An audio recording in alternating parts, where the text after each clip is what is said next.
welcome back to Being Blackout, where we hear no evil, see no evil, speak no evil. I'm Blackout, and I just want to come on and give you guys a quick update on my life, or really just say it's been a minute since I've talked to you guys, and whatever comes to my mind, that's what I'm going to do.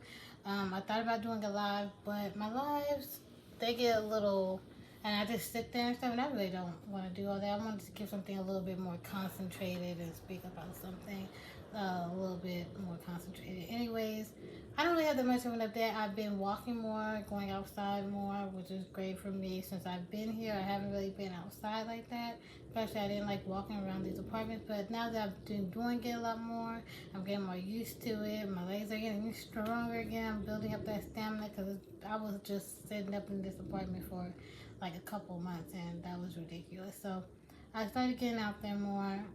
Hopefully this weekend, I think this weekend I'm doing the tour for that place where they allow the free classes and stuff for blind people.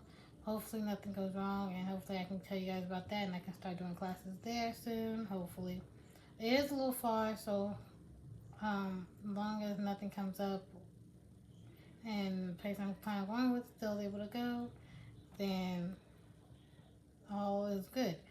Oh yeah, I told you guys that I hit my eye on the freezer. I was in the refrigerator just having to feel around, and since I bent over trying to grab it, but I couldn't find what I usually have in there where I usually have it. So I had to bend down, like I had to squat down, and it's a freezer on the top, refrigerator on the bottom situation.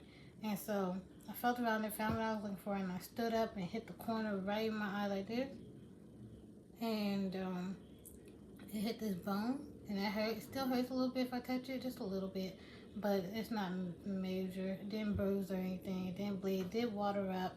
It did hurt a lot, and it did give me a headache for a few days.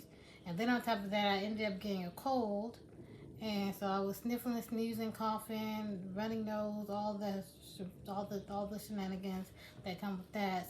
And then I still had that headache for a few days, so it wasn't fun. No bueno, no bueno. I've been writing a book where I've been going back and forth between a couple books, and I've been writing a book that really relates to me more, where the protagonist is a blind person who went blind, a blind woman. Um, it's actually it's a trilogy. Well, yeah. How I'm doing is a trilogy, but there's like a YA, and then there's a new adult for it, which originally was just new or adult with, and then since I had the adult, I was like, for the backstory I do a separate YA, and then but the adult was a duology, so which deals with disabilities and disappointments and life letdowns and things like that. So it's kind of a woman's fiction plus a romance subplot, because I always got to throw romance in there. um the first one is told by the woman's perspective, or the second one is told by the man's perspective. Not the same situation. It's told by the woman's perspective, and then the second one is after they get together, but at the end of the first one, he has an accident, so it leaves him kind of in a wheelchair, and he has to go through the um, what do you call it? The training, what is it called? I think it starts with physical training, and things like that, and what he may feel and how it may feel inadequate within that relationship with her, stuff like that. So I want to explore those things and emotions that women feel, and then also with the men. Hopefully, I can do the men's perspective. I'm a little nervous on it, but hopefully I can do the man's perspective and going through that process well, and him feeling like a letdown or disappointment, and he can't be the provider that he once was, or he was going to be for this woman that he loves, and just all those pressures, and when life lived, and all those things. So it's first one is her and him. They reconnect. Okay, so and then they reconnect and all that stuff, because they had a separation when they were like teenagers, and it wasn't like a really good separation. And he came back kind of a little mad at her, or maybe he thought she. It's a little soap opera. I'm not gonna lie to you, but I'm excited to write it, especially since the main protagonist I can relate to a little bit, since a little bit more than I could for the other protagonist I've been writing, that I've been telling you guys about, the chef one, with the girl doesn't really feel all that pretty and stuff like that. So this one, and she's she's an author. She's not aspiring. She's a full blown author. She's a fantasy author and stuff. And so, and yeah, so that's the main book that I was writing. Then I did the background of them when they were younger, how they came together, the tragedy of how they split up, and then the second one I told you guys was the wheelchair one. So I'm hoping I can do all three justice, especially since they do deal with disabilities and just life stuff in general. And of course, there's going to be faith in there. It's not a heavy faith-based book or Christian book. It's not that. It's just they do have that in there. And so that's what the books are about, and I'm excited about those ones. I've been kind of thinking about those on and off again, so I'm dabbling back into that because I can relate to it a little bit more. So I'm really excited about that. I've been doing that. I've been listening to a book. You know, there's an author, Sarah Dowse. Hopefully she's a real author and not an AI author. But I'm thinking, when was these books released? I only listened to two of her books, the audiobooks. Although I think they got, actual book to format. And she is Trinidadian or from Trinidad and Tobago. I don't know, because one book was in Tobago, one was in Trinidad.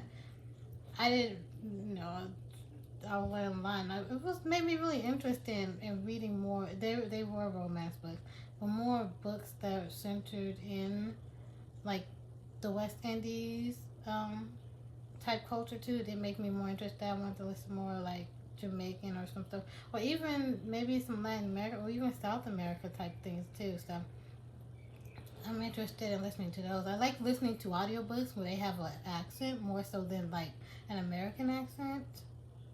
I don't know why. I do like the American accent ones too. Like if the book is really good, like the words that were written were really good. But I feel like books that have accents can get away with it being a little bit, like the writing being a little bit more crappy for me than the books with an American accent. Same for like movies and stuff. Like if it's in a foreign language, I think they can get away with having a crappier script, especially if it's in a foreign language, because I can't even understand what they're saying, but I can read the subtitles and I can see the acting. The acting was good enough. Well, I can't see anymore. I used to, but so for the books, I feel like because the way a script can mess like the like I guess a good voice actor, voiceover person could read it really well, depending on how they read it, and it can sound really well, like really good. But I feel like sometimes the writing, so when I hear an American accent, it's just bad. But versus when I have there's an accent, like the one for the Trinidad and Tobago books, they have an accent, or even like English, like from the UK or British or anything, they have an accent, and so I can hear the funny or whatever. It's just funny to me, not the voices itself, but the book becomes like I don't know, like more quality, I guess, or like I said, the writing can get away with being a little bit more crappy or obvious than some of them can. Just some of them can, but if they're like just on the cuffs, then if they got an accent, they can get away with it. I don't know why. For me, that is so. Now, if they're just on the cuffs, they could probably get away with an American, but I have to get over it. Like really get over it and continue to read and invest myself into the actual story. So I don't know if that's just me. You leave a comment down below. Let me know if that's you too. But anyway, that's what I've been doing. I'm trying to see did I miss anything that I want to update you guys on. No, I don't think that's trying to do more videos. I haven't been doing them because I've just been writing and listening to books more. But I'm trying to get back, especially ever since I'm trying to get back on that train of doing it. But it can be hard sometimes. But yeah. So if you made it this far, thank you for watching. Go ahead, like, comment, and subscribe, and all the good things. And I'll see you in the next one. Let's go. Adios, adios, adios.